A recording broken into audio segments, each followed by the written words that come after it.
First আমরা chemistry of dying আলোচনা করছি। ডাইং বেসিক্যালি কি বলে কাকে বলবো আমরা, না যে প্রসেসে কোনো ফাইবার কিংবা ইয়ার্ন এগুলোকে কালারেশন করা হয়, এই প্রসেসটাকে বলি আমরা ডাইং। এই ডাইং করার সময় কালারগুলোকে একটা সলভেন্টে ডিজলভ করা হয় এবং সেই সলভেন্টটা একটা বাথের মধ্যে রাখা হয়, যেটা আমরা এমনি দেখি তাঁতিরা কি একটা গামলার মধ্যে ডাই রাখে, সেই বাথটাকে বলি আমরা ডাই বাথ। এই ডাইং এর সময় একটা ইম্পর্টেন্ট স্টেপ হচ্ছে কি না অ্যাবজর্পশন, অর্থাৎ কালারগুলো টেক্সটাইলের মধ্যে খুব সহজে অ্যাবজর্ব হতে পারে। যেন যখন আমরা কালারেশন করি আমাদের একটা পয়েন্ট মাথায় রাখতে হবে কি না কালারেশনটা মাস্ট বি পার্মানেন্ট। পার্মানেন্ট থাকি না যদি আমরা খুব সহজে জল দিয়ে ধুয়ে দিই কিংবা ওয়াশিং সোডা দিয়ে ওয়াশ করি কিংবা সিম্পল সানলাইটের মধ্যে দিই, যাতে এই কালারগুলো খুব সহজে না ফেড হয়ে যায়, না উঠে যায়।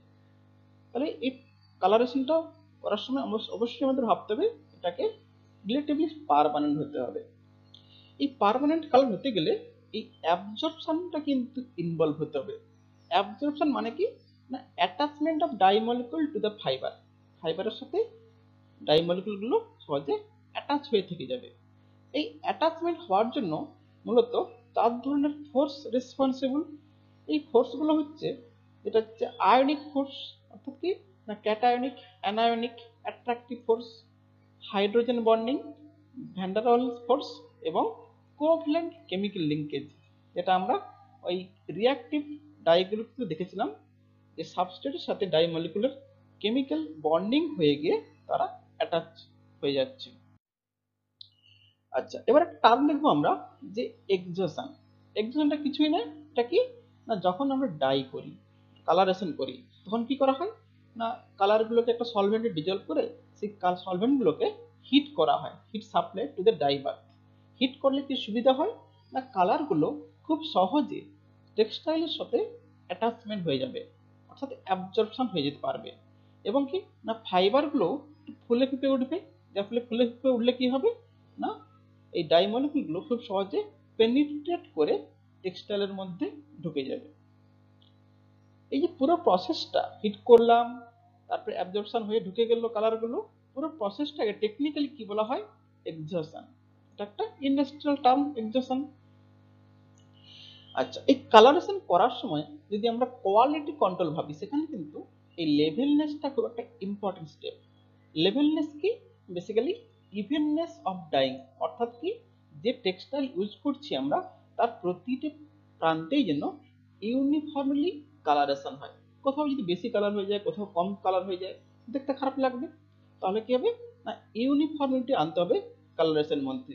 এই ইউনিফর্মিটি আনতে গেলে কি করতে হবে, এই কালারেশনটাকে আমাদেরকে কন্ট্রোলড ওয়েতে করতে হবে, অর্থাৎ আমাদেরকে কিছু নির্দিষ্ট স্টেপ ফলো করে আমাদের এই কালারেশনটা করতে হবে।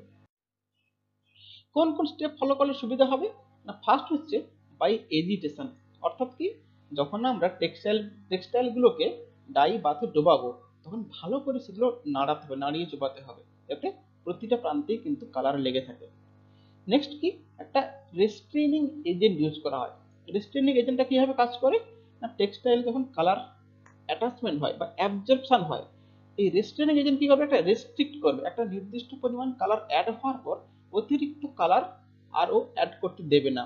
এটা হচ্ছে কি না রেস্ট্রিক্টিভ এজেন্ট বা রেস্ট্রেনিং এজেন্ট। নেক্সট কি সলভেন্ট ডাইং। না আগেকার দিনে ডাইং গুলো শুধুমাত্র ওয়াটারে করা হতো, কিন্তু দেখা গেল বর্তমানে যে ওয়াটারের পরিবর্তে যদি আমরা কোনো অর্গানিক সলভেন্ট ইউজ করি, নর্মালি এই যে ক্লোরিনেটেড হাইড্রোকার্বন যেমন টেট্রাক্লোরোইথিলিন, এই ধরনের সলভেন্টগুলো নিই, তাহলে কিন্তু কি হবে না ইভিননেস অফ কালার, অর্থাৎ কালারগুলো ইউনিফর্মলি বিভিন্ন জায়গাতে অ্যাবজর্ব করবে, অ্যাটাচ হবে।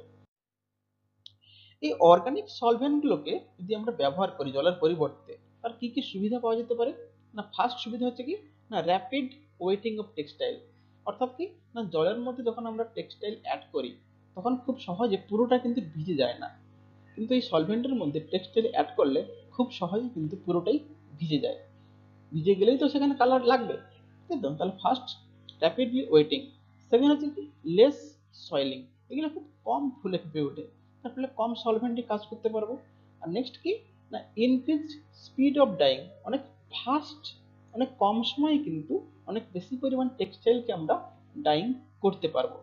আর নেক্সট কি, এগুলো এনার্জি সেভিং। কেন না, জলের ক্ষেত্রে যদি আমাকে 50 ডিগ্রি সেন্টিগ্রেড হিট করতে হয়, তাহলে সেখানে তার কি হিট ক্যাপাসিটিটা খুব হাই, যার ফলে অনেক বেশি পরিমাণ হিট এনার্জি লাগছে। কিন্তু এই ধরনের অর্গানিক সলভেন্টগুলোতে হিট ক্যাপাসিটি অনেক কম হওয়ার জন্য অনেক কম হিট ট্রান্সফার করে কিন্তু আমরা পুরো ডাইং প্রসেসটা কমপ্লিট করতে পারবো। তাহলে এইগুলো হচ্ছে মেন চারটে আমার অ্যাডভান্টেজ। এছাড়া কি বলা হয় না, ওয়াটার যখন আমরা ইউজ করতাম তখন কি কালারেশন হওয়ার পর জলগুলোকে আমরা আবার সেই নদীতে, পুকুরে, সমুদ্রে মিশিয়ে ফেলে দিতাম, এতে আমাদের পরিবেশ দূষণ হওয়ার সম্ভাবনা ছিল।